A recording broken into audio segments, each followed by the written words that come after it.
Hello and welcome back to Canuck Park Hopper. I'm Scott and today we're here at SeaWorld Orlando.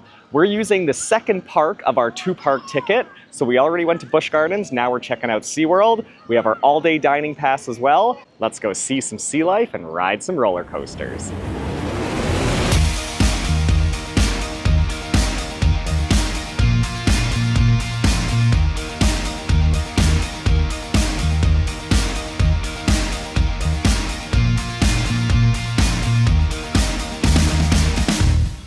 We've made it into the parks and we have some big coasters right behind us here. But first things first, we're gonna hit up our all-day dining and get our first meal of the day. If you've already watched my Busch Gardens video, you've heard this. If you haven't, well, what's stopping you? But we have our all-day dining pass that worked at both Busch Gardens and here. So the all-day dining pass for the two parks was about $48 extra on the ticket. And just at Busch Gardens alone, we would have spent $111 on food. So it's already paid for itself twofold, and we get to use it today. So it's crazy. Every 90 minutes, we get a meal that includes an entree, a side or dessert, and a drink every 90 minutes. The meals here are usually pretty big, so I doubt we'll use all of it, but we will more than definitely get our money's worth.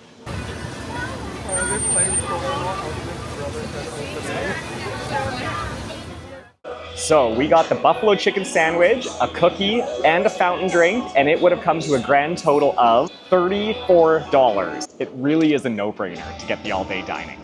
Well, I'm happy we had the all-day dining pass.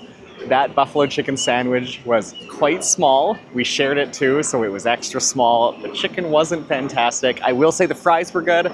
The drink was obviously good, and the cookie was delicious. I would have been quite upset if I paid $34 for all of that, but with the all-day dining pass, feels like free food. That was good. Just enough to give us a little sustenance to go ride some rides. We usually visit this park in September during Hallow Scream, so it's kind of funny to walk around here and see zero Halloween decorations. It all looks so much more open. As we digest our burger and fries, maybe we'll go look at some sharks before we ride Mako.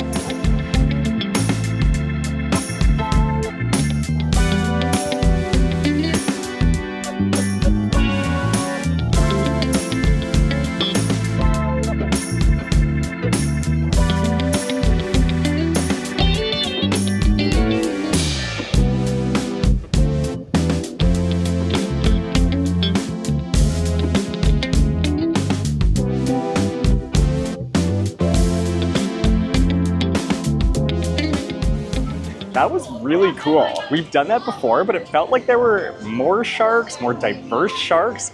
I don't know, that was just way better than I remember it being. Very cool to walk through that tube with all of the sharks just going over and around you. And since we're in a shark mood, let's go ride Mako.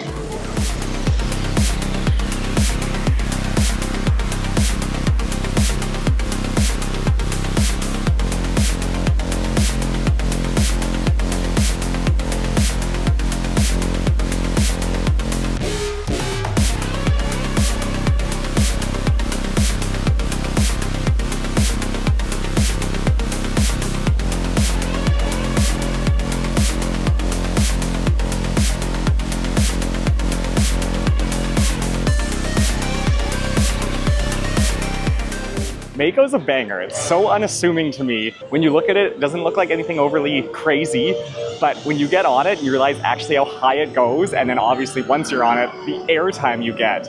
Man, that coaster's fun. Even better here at SeaWorld, the lines today are very short, as they normally are when we're here. It said 10-minute wait, it was actually only 5-minute wait. Can't really complain about that. I couldn't imagine buying the quick service here. I'm sure there's a couple days a year where you'd actually need it, but anytime that we've come, the lines have been at max like 20 minutes. It's always been pretty good here. Next up, we might try Penguin Trek. This coaster opened a year, maybe 2 years ago, but we've actually never ridden it. This is one, as I just said, how, oh, the lines are so short. The last time we were here, the lineup was quite long because the coaster had just opened, and we didn't feel like waiting for it. We'd rather ride kind of the bigger coasters. This one's more of a family coaster. Today, hopefully the lineup isn't too crazy and we can actually get on it. It's a cool area over here. Kind of looks like we're in Antarctica. Very neat to walk through. The theming here is pretty cool. This is the area too where you can actually go see the penguins. We always love coming here. It's funny when people are like, oh, it's so cold. It's 0 degrees Celsius or 32 Fahrenheit. Like, that's us for like 8 months of the year. That's just home to us. And we have a 25-minute wait. That is not too shabby. Let's get on it. Oh, I have heard this line smells because it's by the penguins. And yeah, we'll just say it's part of the experience.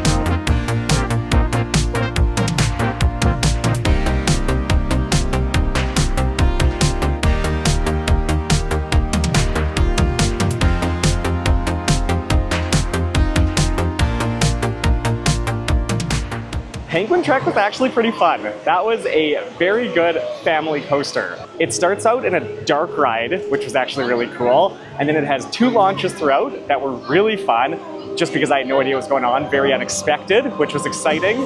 And you know what, I would say it's better than even like, I think it's called Phoenix Rising at Busch Gardens. I think I like this one better. It was a really good family coaster.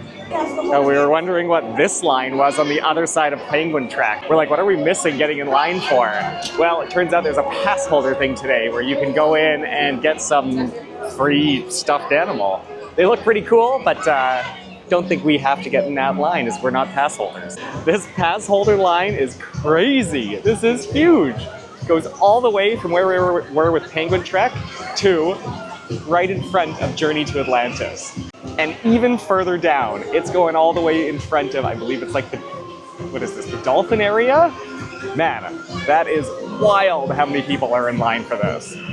Now, before we ride some more coasters, let's go take advantage of our all-day dining pass again. To be honest, we're not even that hungry anymore, but I am thirsty, and maybe we can get like a salad or fruit or something, I don't know. Or maybe the desserts will just be too good, we gotta get one of those again. We'll go see. Might as well use it because we have it.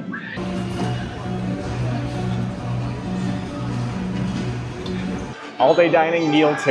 We weren't even that hungry. We mostly just wanted something to drink, something refreshing. So we ended up getting the chicken wrap, which came with grapes. Ryan really likes pickles. And then we got our soft drink and just 2 small cups of water. This whole meal would have come to $33. So we are at, what's the total? What was the first one? 34, $67 for these 2 meals. Just to beat it down your throat, all-day dining was $48. Now, it should be noted, when I say $48, we got our tickets from Undercover Tourist. So from there, it was $48 for all-day dining for the 2 parks, Busch Gardens and SeaWorld. Not each, $48 together for it.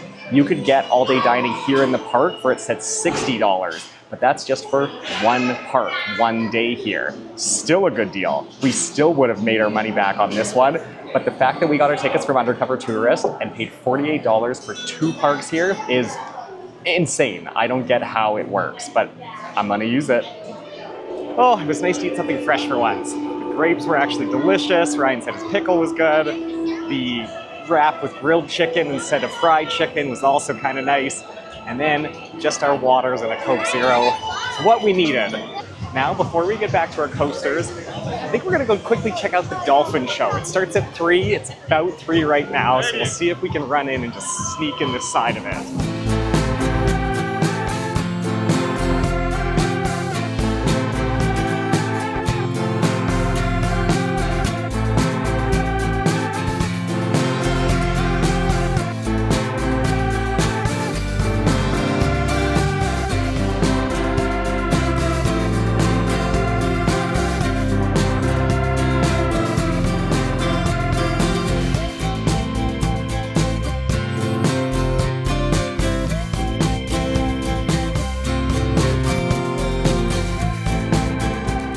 That Dolphin show was fun.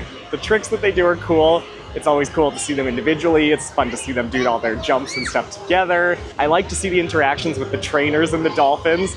I know nothing about dolphins, but it gives the feel of like a dog and its owner to see the light, kind of like the love that they share with each other. It was a very fun show. Glad we went to see it. But I think it's time we go ride a coaster again. Let's go get on Kraken.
Well, right after we did Kraken, we decided to jump right over to Journey to Atlantis just because they're right beside each other. It said a 5-minute wait. It was not a 5-minute wait. I went on this little rant about Busch Gardens. SeaWorld is the same. They're obviously owned by the same company, so they have the same issues. When you go to these parks, you have to remember you're not at Disney or Universal. They just don't run as smooth. They do a good job with what they can for the most part, but you will not get the guest experience at these parks as you will over there. So, for example, when we went to go ride Kraken, it said a 35-minute wait, and we basically walked up almost to the front, and we're like, okay, there's no way. Well, it was a 30-minute wait, because one, no one is there to kind of guide people into lanes, so it's a free-for-all, and then two, they literally only had one cart running, one for the whole ride. So it was about a 2.5-minute ride, and then it's about a 2.5-minute load/unload cycle. So it was 5 minutes, 5.5 minutes per cart. So it took forever. It should have been about a 10-15-minute wait. Even if they just had one more cart, it would have been about a 15-minute wait. But it ended up being half an hour. Big issue? No, it's not that big of an issue. But it would have helped. And then with Journey to Atlantis, it set a 5-minute wait on the app, and when we walked in, you could tell it was not going to be a 5-minute wait, which is fine too, but no one decided to update that anywhere. The lineup took about half an hour. At least they were running more than one cart. It was just busy. It's really nice out today. There's a lot of people, I think because of that annual pass holder thing as well. Just update the waits so that you're not disappointed. For Journey though, it was great. It looks like they put some work into the ride, and it really popped more than it has, at least in what my memory of it was. Looks like new paint, new lights, everything was working great. The drop was fantastic. It's nice you don't get too wet. You're not getting like Popeyes and Dudley's wet, but you do get a little wet. I don't know if you could see. I got some splashes on the side of my face and pants, but nothing unbearable. It was fun, and I do like that the end transitions from water ride to small little coaster. It's a fun ride. If you ever come to SeaWorld, you have to make sure to do that one.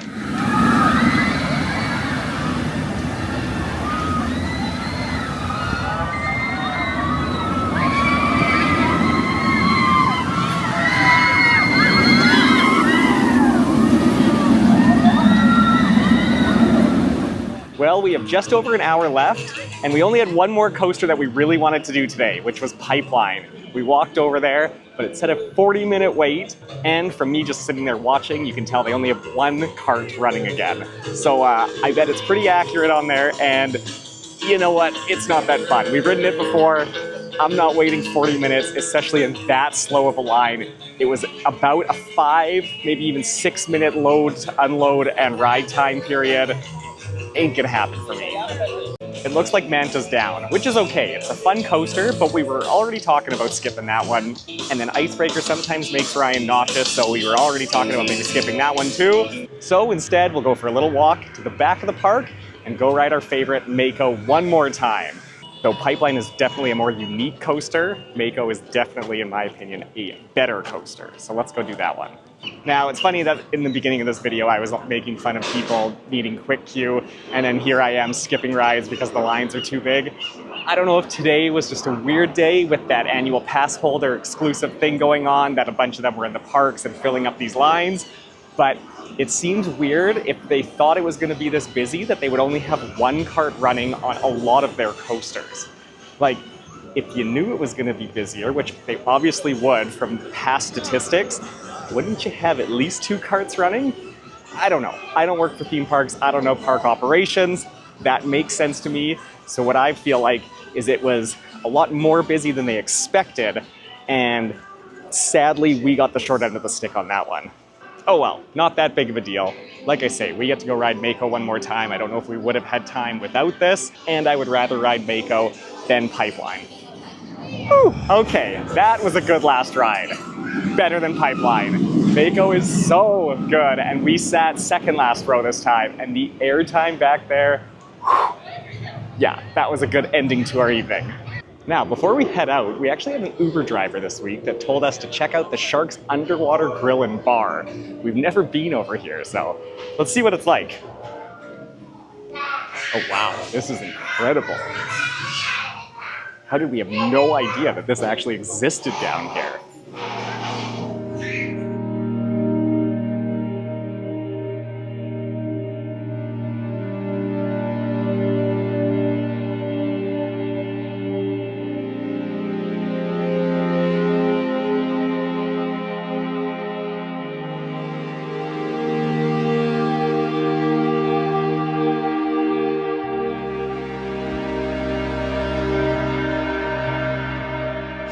Okay, that was way cooler than what I was expecting. The Uber driver just told us it's his hidden spot, and that was mind-blowing to see all of those sharks. There are so many. They're mesmerizing just to see swimming around there. All the different kinds too. I don't know sharks, but I know hammerheads. Those are my favorite ones. They had 2 of them in there that just kept making the lap. It's like they were putting on a show for me. As much as I love the coasters, that may have been my favorite part of SeaWorld this trip. That was wild. We will definitely have to visit that next time we come by here as well. Now we have just enough time to get one more meal with our all-day dining, so we better take advantage. All right, our last bout for all-day dining. For this last meal, we got chicken tenders with a side of buffalo sauce, we got a cupcake, and we got our fountain drink.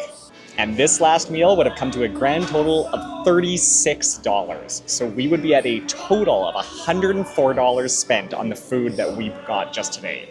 That's wild. That combined with our $111 from Busch Gardens, we are at $215 if my math is correct. The pass cost us an extra $48 for 2 parks. $48 to save us just over 150 bucks. Crazy. Well, the all-day dining here has been good to save us money, but I wouldn't say it was on good food. We just had the chicken tendies, and they smelled like cigarettes. Not just like smoke, but cigarettes. Weird, I guess they tasted okay, but it was kind of disgusting to eat them with that. The fries were fine. The cupcake was actually really good. It was just a really good cake, really good icing. It's funny that of the 2 meals we had here, the cupcake and the cookie, the dessert portions of both of them, were the best parts. So, yes, I mean, I don't think SeaWorld's known for its food, but it didn't do itself any favors today. But that last meal took us to past park close, so right now, we're just heading on out. Overall, it was a very fun day today. It's always fun to come to SeaWorld just for a little bit. They have great coasters, it's fun to see all the animals and the sea life out. So, do I want to spend a ton of time here? No, but one visit every year is fantastic. And with that, we're heading on out of SeaWorld. Thanks for coming along with me as we got to ride some fun coasters and see some fun wildlife. If you enjoyed this video, please give it a like, as it will really help the channel grow. And if you want more theme park content, please subscribe. You can also follow me on Instagram at Canuck Park Hopper for more theme park fun. Thanks again for watching, and I'll see you in the next one.